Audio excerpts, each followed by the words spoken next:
Hello friends, welcome to तपस्वी IAS. आप सभी का फिर से स्वागत है हमारे इस वीडियो लेक्चर में। देखिए चलते हैं आगे। आज का जो हमारा टॉपिक रहेगा वो वाइस प्रेसिडेंट रहेगा, यानी कि उपराष्ट्रपति, भारत का उपराष्ट्रपति। उपराष्ट्रपति होता है, किस तरीके से काम करता है ये देश में,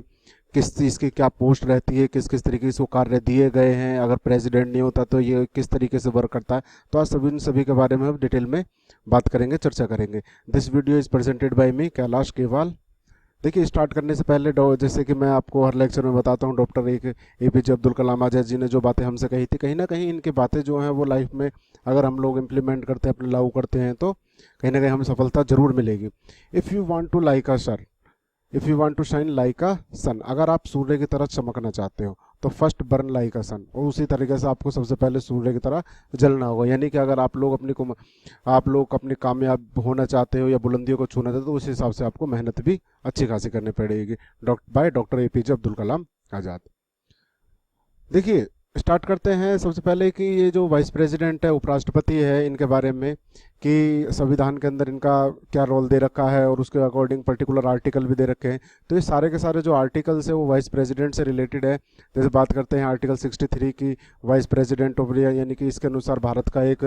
राष्ट्रपति है वो होना चाहिए। और दूसरा कहता है कि the vice president to be ex officio chairman of the council of state, यानी काउंसिल ऑफ स्टेट्स का एक एक्स ऑफिशियो चेयरमैन होता है अकॉर्डिंग टू आर्टिकल 64। 65 कहता है कि the vice president act as a president, यानी कि ये जो प्रेसिडेंट की तरह वर्क करेगा, यानी कि जो राष्ट्रपति का जो पद खाली हो जाता है रिक्त दौर, मतलब उसकी अनुपस्थिति में किस तरीके से ये उसका कार्य करेगा, उनके कार्य को देखेगा। 66 बात करता है इलेक्शन ऑफ द प्रेसिडेंट, यानी राष्ट्रपति का उपराष्ट्रपति का निर्वाचन। 67 बात करता है term of office of vice president, यानी उपराष्ट्रपति ये कितनी समय अवधि तक रहेगा। फिर 68 बात करता है कि उपराष्ट्रपति के पद में अगर रिक्ति हो जाती है उसको भरने के लिए निर्वाचित करने का जो समय है या आकस्मिक जो रिक्ति है उसके व्यक्ति की कितनी पदावधि रहेगी। 69 कहता है ओथ एंड एफर्मेशन, यानी कि उसके द्वारा जो शपथ या प्रतिज्ञान लिया जाता है। आर्टिकल 70 कहता है discharge of president functions in other contingency, यानी कि क्षमा आदि करने कुछ मामलों में, जैसे कि आर्टिकल 70 कहता है कि राष्ट्रपति या उपराष्ट्रपति के निर्वाचन से जो संबंधित विषय हैं उनके आधार। और आर्टिकल 71 में कहता है कि matter relating to the connected with election of vice president, यानी किसके जो राष्ट्रपति से संबंधित निर्वाचन विषय, मतलब निर्वाचन से संबंधित किसी भी संशक्त जो विषय वगैरह हैं उनके बारे में बताता है। चलते हैं आगे। वाइस प्रेसिडेंट ऑफ इंडिया, यानी कि भारत का उपराष्ट्रपति। The vice president the second highest office in the country, यानी कि जैसे कि आप लोगों को मैंने बताया था लास्ट वीडियो लेक्चर में कि जो हमारा प्रेसिडेंट होता है वो प्रेसिडेंट जो होता है वो भारत का पहला फर्स्ट सिटीजन का, यानी कि पहला नागरिक कहा जाता है, फर्स्ट सिटीजन कहा जाता है। उसी आधार पर ये सेकंड जो पोस्ट होती है वो वाइस प्रेसिडेंट ही होती है, जिसको second highest office in the country कहा जाता है, यानी कि उपराष्ट्रपति का जो पद है देश का दूसरा सर्वोच्च सम्मान कहा जाता है आफ्टर द प्रेसिडेंट, यानी कि प्रेसिडेंट के बाद। और उस प्रेसिडेंट के बाद इसकी काउंटिंग होती है दूसरे नंबर पर होती है अकॉर्डिंग टू आर्टिकल 63। जैसे कि मैंने अभी आप लोगों को बताया था, अकॉर्डिंग टू आर्टिकल 63 के अनुसार भारत का एक उपराष्ट्रपति होना चाहिए। The vice president is not elected directly by the people. जिस तरीके से हम बात करते थे प्रेसिडेंट की, मतलब ये जो वाइस प्रेसिडेंट उपराष्ट्रपति का, ये जो डायरेक्टली पीपल के द्वारा है, इलेक्ट करके नहीं आता है। He is elected by the method of indirect election, यानी कि इसका भी जो निर्वाचन होता है वो इनडायरेक्ट इलेक्शन के आधार पर होता है, यानी कि जनता के द्वारा इनडायरेक्ट। जैसे कि हम लोग जो नुमाइंदे चुनते हैं, चाहे वो एमएलए या एमपीज वगैरह होते हैं, तो उन्हीं के आधार पर इनको चुना जाता है। यानी कि हम लोग चुनने का अधिकार किसका होता है, जो एमएलए एमपीज वगैरह को, उनको तो हम लोग चुनते हैं, परंतु वो लोग जो हैं इनको आकर चुनते हैं। तो यानी कि ये इनका जो इलेक्शन होता है, इलेक्टेड होते हैं कहीं ना कहीं हमारे जरिए होते हैं, परंतु एक इनडायरेक्ट वे में। नेक्स्ट आता है the vice president elected by the members of electoral college, यानी कि इसका जो निर्वाचन होता है इलेक्टोरल कॉलेज के आधार पर होता है, consisting the members of the both house of the parliament, यानी कि दोनों हाउस के जो सदन हैं, दोनों सदन के लोगों को साथ मिलाकर इसका किया जाता है। यानी कि इसमें जो संसद के दोनों सदन के सदस्य हैं जो उसके द्वारा किया जाता है कि एक निर्वाचक मंडल, जैसे इलेक्टोरल कॉलेज बताया था आपको, यानी कि जैसे कि आप लोगों ने देखा होगा जो प्रेसिडेंट वाले वीडियो लेक्चर में आप लोगों ने देखा होगा, तो उसी के आधार पर भी इसका जो चयन होता है वो किया जाता है। नेक्स्ट आता है इलेक्शन ऑफ वाइस प्रेसिडेंट, यानी कि वाइस प्रेसिडेंट जो उसका निर्वाचन है किस तरीके से किया जाता है। देखते हैं कि इस कंसिस्ट ऑफ बोथ यानी कि दोनों शामिल करता है। इलेक्टेड एंड नॉमिनेटेड, यानी कि इलेक्टेड एंड नॉमिनेटेड मेंबर्स लिए जा रहे हैं। सबसे पहला निर्वाचित और दूसरा मनोनीत मेंबर्स ऑफ द पार्लियामेंट, यानी कि संसद के दोनों, इलेक्टेड और नॉमिनेटेड। परंतु अगर हम बात करते हैं प्रेसिडेंट की, वहां पर प्रेसिडेंट में सिर्फ और सिर्फ इलेक्टेड मेंबर्स लिए जाते हैं, वहां पर नॉमिनेटेड मेंबर्स की बात नहीं की जाती थे। जैसे कि यहाँ पर लिखा हुआ है in case of president only elected members. जब प्रेसिडेंट की बात करते तो यहाँ पर प्रेसिडेंट में केवल निर्वाचित सदस्यों को चुना जा रहा था, उसके अंदर नॉमिनेटेड मेंबर्स को नहीं चुना जा रहा था। परंतु यहाँ पर इसके वाइस प्रेसिडेंट के इलेक्शन के लिए नॉमिनेटेड मेंबर्स को जो है वो उनको भी चुना जा रहा है, यानी कि संसद के कहीं ना कहीं नॉमिनेटेड और निर्वाचित दोनों सदस्यों को इसमें शामिल किया था। दूसरा कहता है कि it does not include the members of the state legislative assembly, यानी कि इसमें जो राज्य के विधानसभाओं के सदस्य हैं उनको भी शामिल नहीं किया जाता है। यानी कि आपको पता है लेजिस्लेटिव की बात, असेंबलीज की बात करते हैं तो वो सभी राज्यों में है, परंतु हमारे जो लेजिस्लेटिव की अगर काउंसिल की बात करते हैं तो हमारे कुछ ही राज्यों में और कुछ राज्यों में हमारे नहीं है। तो वहाँ पर लेजिस्लेटिव काउंसिल की हम बात ही नहीं करते, ना उसमें हमने प्रेसिडेंट के बारे में बात करते हो ना इसमें बात करते हैं। यहाँ पर इवनली मतलब स्टेट जैसी स्टेट लेजिस्लेटिव असेंबलीज में भी इन लोगों को जो है वो शामिल नहीं किया जा सकता है। परंतु यहाँ पर जो प्रेसिडेंट का केस है, in the case of president, यहाँ पर elected members of the state legislative assemblies are included. मतलब प्रेसिडेंट का अगर इलेक्शन करते हैं, इलेक्ट करते हैं, तो उसमें स्टेट लेजिस्लेटिव को शामिल किया जाता है, परंतु यहाँ पर इसमें शामिल नहीं किया। यहाँ पर सिर्फ और सिर्फ उसके इलेक्टेड और नॉमिनेटेड मेंबर्स को शामिल किया जाता है, किसके? पार्लियामेंट के। तो इस आधार पर इसमें इन दोनों का अंतर देख लें आप लोग, भूलिएगा मत प्लीज। तो प्रेसिडेंट में कौन शामिल होता है? प्रेसिडेंट में आपके इलेक्टेड मेंबर्स शामिल होते हैं, जिसमें आपके लोकसभा, राज्यसभा के, फिर लेजिस्लेटिव असेंबलीज के, फिर लेजिस्लेटिव असेंबलीज में दिल्ली और पौंडीचेरी आता, मतलब इनके जो पर्सन होते हैं इलेक्टेड वो शामिल किए जाते हैं, परंतु नॉमिनेटेड नहीं होते। परंतु प्रेसिडेंट के वाइस प्रेसिडेंट के अंदर इसमें नॉमिनेटेड को भी शामिल किया जा रहा है। नेक्स्ट आता है इन दिस प्रोपोर्शनल रिप्रेजेंटेशन। इसमें जो प्रोपोर्शनल रिप्रेजेंटेशन के आधार पर, जैसे कि आप निर्वाचक पद्धति के आधार पर, यानी कि जो आनुपातिक प्रतिनिधित्व प्रणाली के आधार पर किया जाता है, बाय विच मीन जो सिंगल ट्रांसफरेबल वोट सिस्टम, यानी कि इसमें भी सिंगल ट्रांसफरेबल वोट सिस्टम होता है, यानी कि एकल संक्रमण मत द्वारा, और जो कि वोटिंग होती है सीक्रेट वॉलेट होते हैं, यानी कि गुप्त मतदान होता है, उसके आधार पर इसका जो है इलेक्शन किया जाता है। जैसे कि मैंने इसको प्रोपोर्शनल रिप्रेजेंटेशन के बारे में बताया था आपके प्रेसिडेंट वाले लेक्चर में कि किस तरीके से प्रोपोर्शनल रिप्रेजेंटेशन होता है और सिंगल ट्रांसफरेबल वोट सिस्टम होता है, तो उसी के आधार पर इसका भी इलेक्शन है जो उसी आधार पर किया जाता है। नेक्स्ट आता है कि explaining the reason for the difference of the president and vice president, यानी कि इसके अंदर जो प्रेसिडेंट और वाइस प्रेसिडेंट का जो एक्सप्लेन करा है, इनके रीजन में किस हिसाब से रीजन करा, उन्होंने एक्सप्लेन करा है बाय डॉक्टर भीमराव अंबेडकर ने। डॉक्टर भीमराव अंबेडकर ने इनकी कुछ विविधताओं की व्याख्या करते हुए थे कि राष्ट्रपति और जो उपराष्ट्रपति उसमें किस तरीके का अंतर है, किस तरीके की बातें हैं। जैसे कि इन्होंने कहा है कि सबसे पहली बात कही कि president is the head of the state, यानी कि प्रेसिडेंट जो होता है वो हेड ऑफ द स्टेट कहा जाता है, यानी कि जो राष्ट्र होता है उसका प्रमुख कहा जाता है। परंतु the vice president normal function are to be preside over the council of state. और इसमें जो है आपका जो उपराष्ट्रपति है, इसके कार्य जो है सामान्य होते हैं, और कहीं ना कहीं ये जो है वो उसका मुख्य कार्य राज्यसभा की जो अध्यक्षता करना होता है। परंतु जो प्रेसिडेंट होता है उसका ये कार्य होगा, तो मतलब उसमें केंद्र तथा राज्य दोनों के में प्रशासन करने की शक्तियां जो वो शामिल होती हैं, यानी कि दोनों पे वो अधिकार कर सकता है। उसके चुनाव में यह आवश्यक नहीं है कि न केवल संसद के सदस्य, विधायिका के सदस्य भी भाग लें, परंतु उपराष्ट्रपति है उसका कार्य जो वो सामान्य है। और जैसे कि आप लोगों को बताया, he is a head of temporary period, मतलब ये जो वो होता है एक टेम्परेरी पीरियड के लिए, मतलब कुछ समय के लिए हेड बनाया जाता है। यानी कि कुछ समय का मतलब ये है कि जैसे कि प्रेसिडेंट की जैसे पोस्ट खाली हो गई, यानी कि मान लीजिए अचानक मृत्यु हो जाती है या कुछ और केस हो जाता है, रिजाइन देता है, तो उस आधार पर वहाँ पर जो प्रेसिडेंट है उसका पद जो है वो खाली हो जाता है। तो उस पद के आधार पर जो हम वाइस प्रेसिडेंट को बिठा सकते हैं जब तक कि हम नए प्रेसिडेंट का जो है वो इलेक्शन नहीं कर लेते हैं। तो उस आधार पर इसको ये भी कहा जाता है कि he is a head of temporary period, यानी कि टेम्परेरी पीरियड के लिए भी इसको हेड कहा गया है। नेक्स्ट आता है, is does not seem necessary that the members of the state legislative should also be invited to take part in the election of vice president. यानी कि ये कहता है कि जो राष्ट्रपति का चुनाव है, उपराष्ट्रपति का जो क्या कहते हैं इसमें कहता है कि ये आवश्यक नहीं है कि मतलब जो राज्य के विधानसभा के सदस्य हैं, जो उनके सदस्यों को उपराष्ट्रपति के चुनाव में भाग लेने हो आमंत्रित किया जाए। यानी कि इनको किसी भी तरीके से जो स्टेट लेजिस्लेटिव पर्सन को मतलब उसका जो इलेक्शन होता है उसमें किसी भी तरीके से आमंत्रित नहीं किया जाता है, नहीं हमें ज़रूरत पड़ती है कि उन लोगों को आमंत्रित किया जाए। तो उस आधार पर बताता है कि स्टेट लेजिस्लेटिव का जो रोल है वो रहता है आपके प्रेसिडेंट के इलेक्शन में, कि वहाँ पर इसका जो महत्व है मायने रखता है, परंतु वाइस प्रेसिडेंट में कोई मायने या महत्व नहीं रखता है। नेक्स्ट आता है क्वालिफिकेशन। इसकी क्वालिफिकेशन योग्यता क्या होनी चाहिए, यानी कि जो उपराष्ट्रपति के पद पर बैठने के लिए सबसे पहले ही should be a citizen of India, Bharat का नागरिक होना चाहिए, जैसे कि बात कर रखी हम लोगों ने प्रेसिडेंट भी बताया था।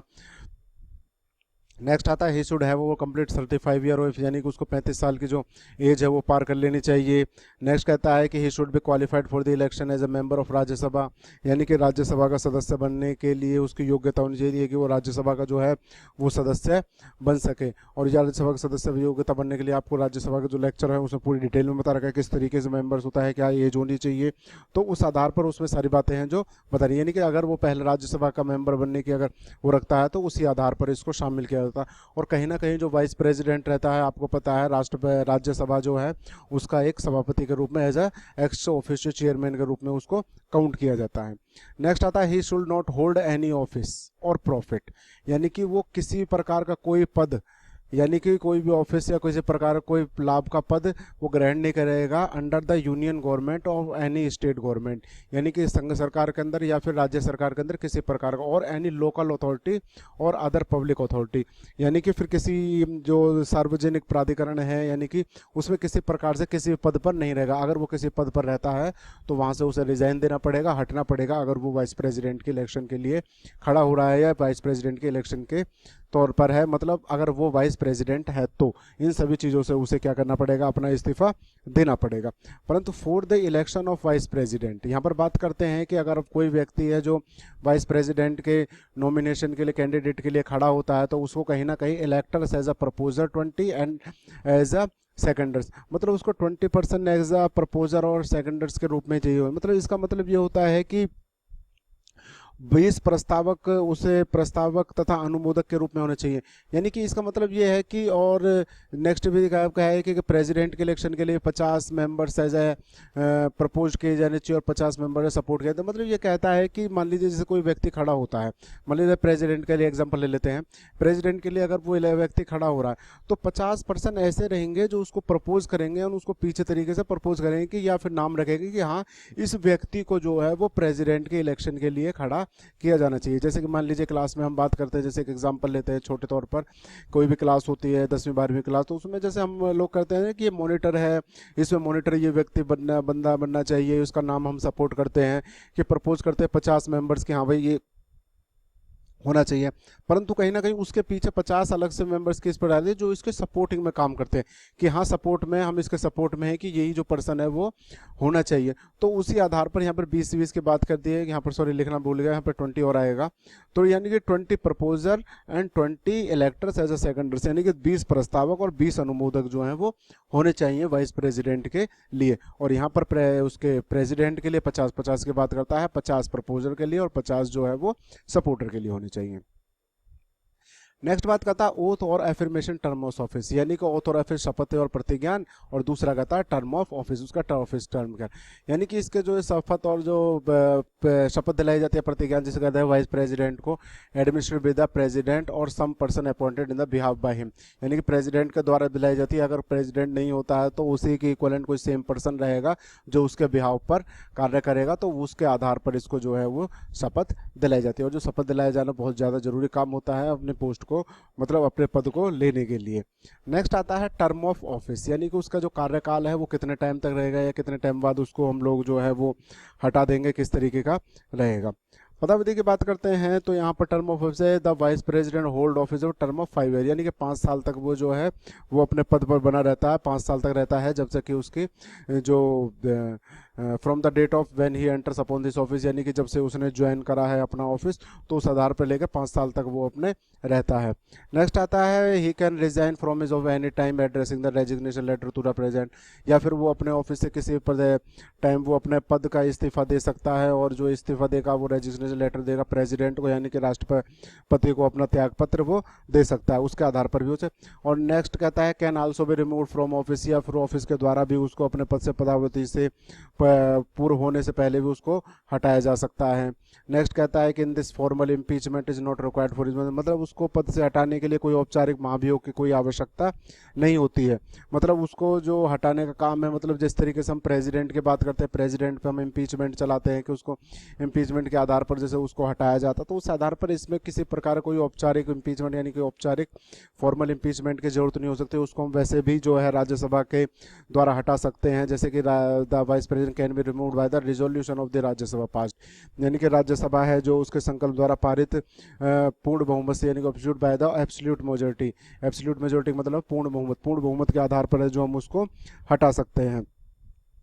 और इसमें जो मेजोरिटी रहेगी total members of the house and agreed to by the Lok Sabha, मतलब टोटल मेंबर्स जो हाउस के टोटल मेंबर्स रहेंगे, मेजोरिटी रहेगी उसके आधार पर, और जो जो एग्रीड की जाएगा लोकसभा के सदस्यों द्वारा, मतलब जो लोकसभा के सदस्य हैं उनकी सहमति जो है वो आवश्यक होती है, इस आधार पर उसको जो है हटाया जा सकता है। और लोकसभा की आवश्यकता मंजूरी मांगी इस वजह से क्यों, क्योंकि वो जो राज्यसभा होती है, राज्यसभा का तो चेयरमैन होता है, परंतु राज्यसभा अगर कह देती है तो नहीं हटाया जा सकता, इसमें लोकसभा की सहमति भी बहुत ज़्यादा जरूरी होती है, तो उस आधार पर उसको हटाया जाएगा। परंतु ऐसा कोई प्रस्ताव है जो पेश नहीं किया जा सकता है। नेक्स्ट है उसको 14 दिन का जो अग्रिम नोटिस है वो दिया जाता है, कि 14 दिन का नोटिस ना दिया गया हो, ये मतलब ऐसा कोई प्रस्ताव पेश नहीं किया गया जा सकता जब तक कि 14 दिन का अग्रिम नोटिस नहीं है, परंतु एटलीस्ट उसको 14 दिन का जो नोटिस है वो प्रोवाइड किया जाए। No ground has been mentioned in the constitution of the removal of vice president, मतलब संविधान में ध्यान देने योग्य ये बात रही कि मतलब संविधान के अंदर उसे हटाने के लिए कोई आधार नहीं है, यानी कोई भी बात मेंशन, मतलब किसी तरीके से कोई हटाने का कोई प्रक्रिया नहीं की, मतलब कोई बात ही नहीं की गई है या कोई आधार नहीं है उसको हटाने की, उसको हटाया जाए, उसको हटा दिया जाता है। नेक्स्ट वो बात करते हैं कि वैकेंसी इन वाइस प्रेसिडेंट ऑफिस, मतलब जो वाइस प्रेसिडेंट का जो पद है वो किस किस आधार पर खाली हो सकता है। यानी कि पहले कहता है expiry of his tenure 5 years, अगर उसकी जो 5 वर्ष की पदावधि है वो अगर वो खत्म हो जाती है तो उस आधार पर उसका जो पद है वो खाली हो जाता है, यानी कि वो खाली समझा जाएगा, जब 5 वर्ष हो जाएंगे तो खाली समझा क्या जाएगा, खाली हो जाएगा। नेक्स्ट आता है रेजिग्नेशन के आधार पर, अगर उसे त्यागपत्र दे दिया हो तो उसके आधार पर भी कर सकते हैं। नेक्स्ट आता है डेथ, अगर उसकी मृत्यु हो जाती है तो उस आधार पर खाली हो जाता है, ऑब्वियसली बात है अगर मृत्यु हो जाएगी तो पद तो वैसे भी खाली हो जाएगा। नेक्स्ट है रिमूवल, यानी कि उसको बर्खास्त करने के बाद उसको हटा दिया गया तो उस आधार पर, या फिर क्या डिस्क्वालीफाइड टू होल्ड ऑफिस, यानी कि कहते हैं कि मतलब डिस्क्वालीफाइड कर दिया जाता है अगर वो किसी प्रकार कोई पद करता है, यदि वो किसी पद ग्रहण करने के अयोग्य ना हो या किसी प्रकार उसका निर्वाचन है जो अवैध घोषित कर दिया गया, तो इस आधार पर भी उसका पद है जो वो समाप्त किया जाने से, और उसका जो पद रिक्त होने का कारण जो उसके कार्यकाल का समाप्त होना भी तब तक उस पद को भरने हेतु उसका कार्यकाल पूर्ण होने से पूर्ण नया चुनाव भी कराया जाना चाहिए, यानी कि नए चुनाव के आधार पर भी जो है उसको कर देना चाहिए। मतलब जैसे ही उसका पद जो खाली हो जाता है कि जिसके कंडीशन में देखते हैं, जैसे कि उसकी 3 चीज़ें सबसे ध्यान याद रखने वाली है इसमें, जैसे कि उसकी मृत्यु डेथ, और त्यागपत्र रेजिग्नेशन, और तीसरा है निष्कासन यानी कि रिमूवल। इन 3 में अगर किसी कारण से उसका रिक्त पद होता है तो उस स्थिति में जो है हमें जल्दी से जल्दी जो है वो इलेक्शन करवाने यानी कि चुनाव करवा जाने चाहिए, और जितनी जल्दी हो जाएगा और उस आधार पर जो चुना गया उपराष्ट्रपति का पद है वो भर देना चाहिए, यानी कि उसको जो है हम लोगों को उसके पोस्ट पर किसी न किसी व्यक्ति को बैठा देना चाहिए। नेक्स्ट आता है ऑल डाउट्स एंड डिस्प्यूट्स, मतलब जितने भी डाउट्स और डिस्प्यूट्स रहेंगे जितने प्रकार के और जो कि कनेक्शन विद रहेगा वाइस प्रेसिडेंट, उनका सबका डिसीजन जो है वो सुप्रीम कोर्ट के द्वारा किया जाएगा, और जो सुप्रीम कोर्ट ने डिसीजन कह दिया वही बात जो है वो मानी जाएगी, यानी कि वही फाइनल डिसीजन रहेगा। और Indian fulfil the vacancy should be as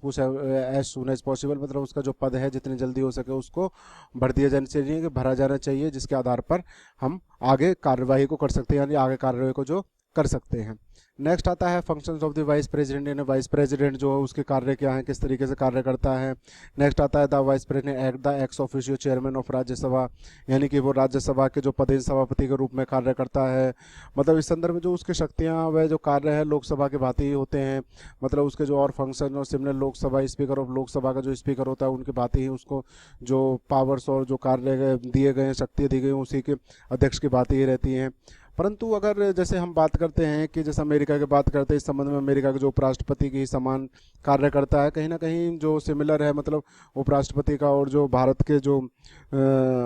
उपराष्ट्रपति है और अमेरिका का जो पद है वो अमेरिका को उपराष्ट्रपति का पद पर मॉडल पर आते थे। मतलब कहने का मतलब भारत के जो उपराष्ट्रपति का पद है वो अमेरिका को उपराष्ट्रपति के मॉडल पर आते थे। आगे हम इसमें थोड़ा सा अंतर भी देखेंगे किस तरीके से है। तो यहाँ पर वो बात करता है कि नेक्स्ट बात करता है कि the vice president act as president when vacancy अगर मतलब जो प्रेसिडेंट का अगर पद खाली हो जाता है तो वाइस प्रेसिडेंट मतलब एज अ प्रेसिडेंट के रूप में कार्य करेगा जब तक कि हम नया प्रेसिडेंट नहीं नियुक्त कर देते। The time period is maximum 6 month, जो इसका टाइम पीरियड है होता है वो 6 मंथ का होता है। मतलब 6 महीने तक जो है हमें किसी प्रकार के 6 महीने के राष्ट्रपति के रूप में देते, 6 महीने की अवधि तक वो कार्य करता है। मतलब 6 महीने के अंदर जो है हमें पद बढ़ देना चाहिए। एक्ट एज अ प्रेसिडेंट, यानी प्रेसिडेंट के रूप में कार्य करता है। He does not perform the duties of office the chairman, मतलब जब वो उस पद पर रहेगा तो मतलब वो जो चेयरमैन का जो राज्यसभा का जो चेयरमैन है उसकी ड्यूटी में नहीं करेगा, मतलब उसके आधार पर कार्य नहीं करेगा और वो प्रेसिडेंट के रूप में कार्य, मतलब वो जो वाइस प्रेसिडेंट वो प्रेसिडेंट कहा जाएगा, उस समय वो वाइस प्रेसिडेंट नहीं कहलाया जाएगा। और all the duties perform by the deputy chairman of Rajya Sabha, मतलब उसके बाद अगर जो मतलब वहाँ से प्रेसिडेंट है वाइस प्रेसिडेंट हट जाता है,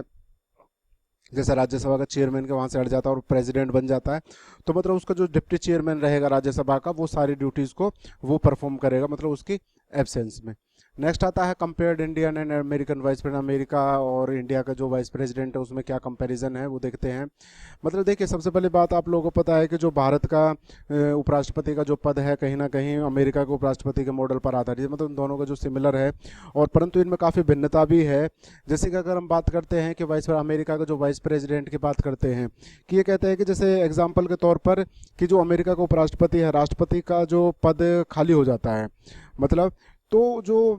राष्ट्रपति का पद जो रिक्त होने पर अपने पूर्व राष्ट्रपति कार्यकाल के शेष अवधि, मतलब कि जैसे बात करते हैं कि अगर उसका प्रेसिडेंट का जो पद खाली हो गया और उपराष्ट्रपति उस पर बैठा दिया गया है, तो मतलब जितना टाइम पीरियड बचा है, मान लीजिए जैसे कि इनका 4 साल का टाइम होता है, आप लोगों को पता है, हमारे यहाँ 5 साल का टाइम होता है, तो 4 साल का इधर ये है कि मान लीजिए 1.5 साल बाद है जो वहाँ का जो राष्ट्रपति है वो हट जाता है, उसकी मृत्यु हो जाती है किसी कारण, तो मतलब जो उसका उपराष्ट्रपति है वो 1.5 साल से बचे, मतलब 4 साल तक उसका मतलब जो बाकी के 2.5 साल बचे, मतलब 4 साल जब तक कार्यकाल टाइम पूरा नहीं हो जाए जब तक वो उस पद पर बना रहेगा, वो उस पद पर से हटाया नहीं जा सकता। 4 साल के बाद वो हटाया जाए। परंतु भारत के अंदर जो है वो ये है कि इस तरीके की भारत के अंदर स्थिति नहीं है। भारत के अंदर ये है कि अगर वो वर्क करता है तो 6 महीने के अंदर कहीं ना कहीं हम लोग जो है उस पोस्ट को भर देते हैं, मतलब 6 महीने के अंदर इलेक्शन कराने बहुत ज़्यादा जरूरी है। तो मतलब ये इसमें एक जो अंतर है वो सबसे बड़ा अंतर यही है। नेक्स्ट आता है the office was created with a view of maintain the political continuity in Indian state, और भारत की बात करते हैं तो इंडियन स्टेट में कहीं ना कहीं कंटिन्यूटी बनाए रखने के लिए हम लोगों को इसका इलेक्शन है जो वो